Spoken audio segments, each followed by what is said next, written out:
Good afternoon everyone. This is again Professor Vincent Torre Bongolan.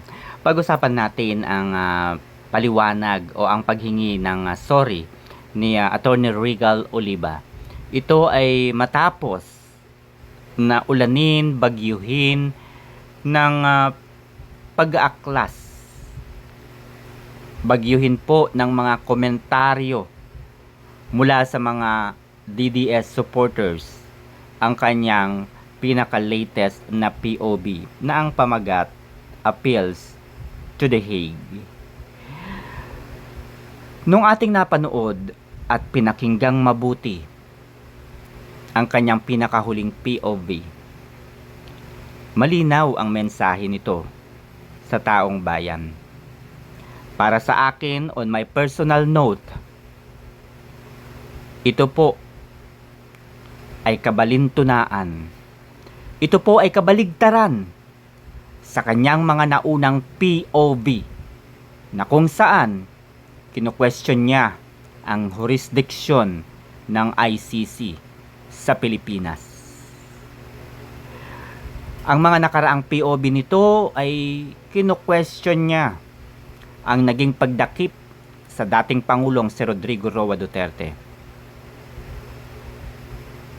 Binasa niya ang mga nakapaloob sa Rome Statute of the International Criminal Court, sa ating konstitusyon, sa Republic Act number 9851. Malinaw dito na ang tema ng kanyang mga POV ay ang pag-question sa naging pagdakip sa dating Pangulong si Rodrigo Roa Duterte. Hindi iginawad sa dating Pangulo ang due process of law. Hindi ipinagkaloob sa dating Pangulo ang kanyang mga karapatan bilang akusado. Hindi na natin babanggitin kung ano-ano ang mga karapatang iyon. Maraming beses na natin itong napanood at napakinggan at tinalakay na rin natin sa ating mga nakaraang video. Subalit ang kanyang pinakahuling POV ay tila siya yata yung nagbibigay ng signal sa ICC na hindi dapat pagkatiwalaan ang dating Pangulo. Hindi dapat maniwala sa mga pangako ng dating Pangulo. Ang mga assurances na isinulat ng ICC, mga requirements upang siya ay mapayagan sa kanyang pansamantalang kalayaan ay hindi mangyayari. Yan ang nais niyang ipahatid sa publiko na nagsasabing deserve ni dating Pangulong Duterte ang manatili sa ICC detention cell. Dinagdag pa niya, mga kaibigan, na the Vice President herself, yung kanyang mga gawa, salita daw ng dating ng Vice Presidente na katulad po ng "we will never surrender him" is sending a signal to the ICC na hindi dapat pagkatiwalaan ang Pangulo. But then again, panoorin natin o basahin natin ang kanyang naging pahayag kahapon. And we will just explain this later. Before anything else, allow me to begin with an apology, a very sincere one, to those who may have been hurt by the words and phrases I used in one of my previous POVs, appeals to The Hague. I admit, it was poorly written. Maybe I was tired. Maybe I wanted to sound poetic. Or maybe I just wanted to steer a conversation. Now let's review. Was it written poorly? Was it written poorly? Is he tired? I don't think so. Because if you will gonna compare the latest POV of Attorney Regal Oliva, There's no difference. Nandoon pa rin po yung kanyang diin sa pagsasalita.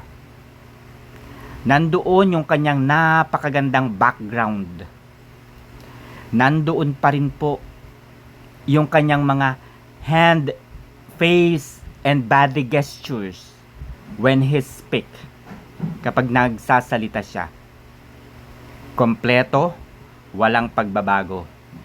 Lahat ng ingredients para mapakinggan ang kanyang content ay nandoon sa kanyang latest POV. For me, it was not poorly written. It was actually well written para pakinggan at maintindihan siya ng maraming Pilipino. For me, it is a revelation kung ano talaga ang kanyang pagkatao. Anong kulay ang kanyang dugo. So with his arguments, para sa akin, yung mensahe niya kahapon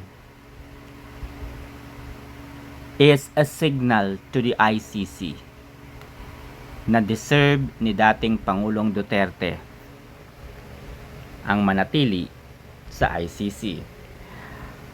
And yes, I got what I wanted. The discussion happened, but most of it sadly became personal. It became a flood of ad hominem attacks. Now, what do we mean by ad hominem? It is when people attack the person and not the argument. Instead of saying, I disagree with your point, they say, I don't like you. Instead of answering the message, they attack the messenger. And when that happens, the real conversation dies. The space for truth becomes polluted with hatred. And that is not how civilized, intelligent people should argue. So let me say this again. From the heart, I am sorry. I am sorry to those who felt offended, to those who felt hurt. That was never my intention. Okay, so we will not going to attack his personality. We will not going to attack his person. We will going to elaborate kung ano yung kanyang sinabi. Para sa aking opinion, he believed that the denial of the interim release request of the Duterte's camp is no longer a matter of politics, but it is a matter of law. That's what he says. He added that, and the law, kahit gaano kapakalakas noon, does not kneel before power.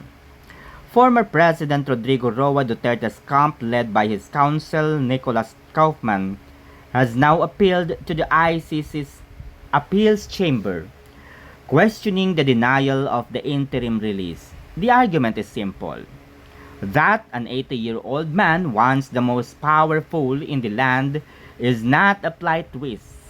That age and alleged illness should temper justice with compassion. But the Rome Statute, particularly Article 60, Paragraph 2, provide that release will only be granted if the court is satisfied that such release will not endanger the proceedings or the safety of witnesses and victims or risk the accused's plight. And here lies the crux of it.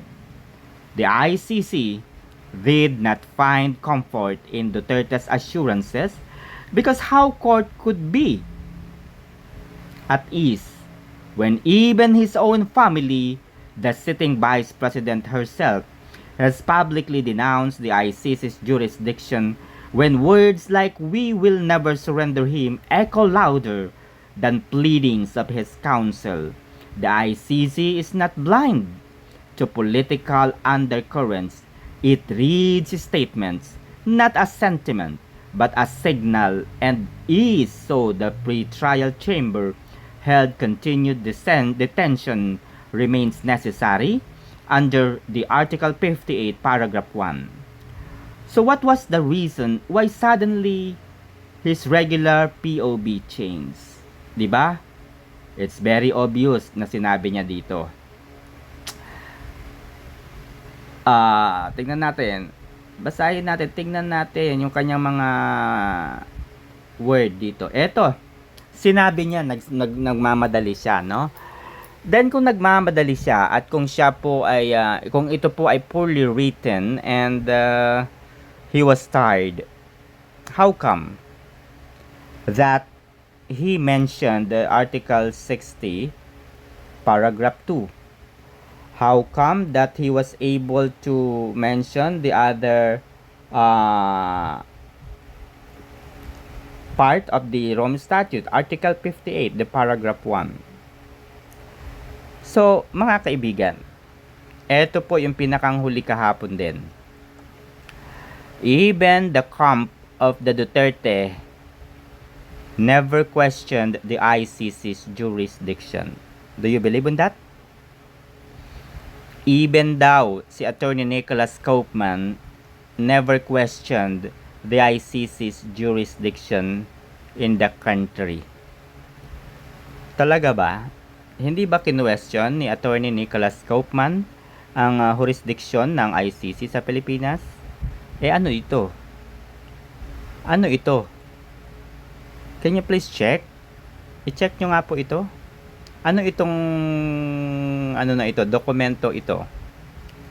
Okay? Bisitahin nyo nga. Paki-check nyo nga. Medyo hindi tama eh. So, ang sinasabi pa rito ni Attorney Regal Oliva is that ang kanyang mga POV daw ay hindi daw ito pagkampi. This is nothing. This is not loyalty. Diba dun pa lang? This is nothing. This is not loyalty. Yung kanyang mga interpretasyon sa batas ay tinawag po niya, kumbaga, he interpret the law or he interpret everything within the lens of the law. Yan po yung kanyang word kahapon. Within the lens of the law. Ibig sabihin, hindi siya nagsasalita, hindi siya nagsasabi, hindi siya nag-i-interpret ng lampas o outside the boundary o yung hindi po nakasaad sa batas. Now, nararapat ba na mag-unfollow sa kanya? Ito pa po yung kanyang challenge kahapon. Huwag daw nating gawin yung ad hominem attacks. And he challenged, so kumbaga challenge niya yung marami to debate with him.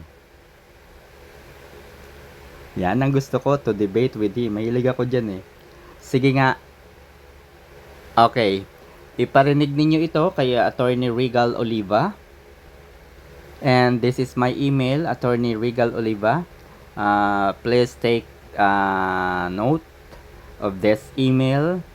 And let's discuss.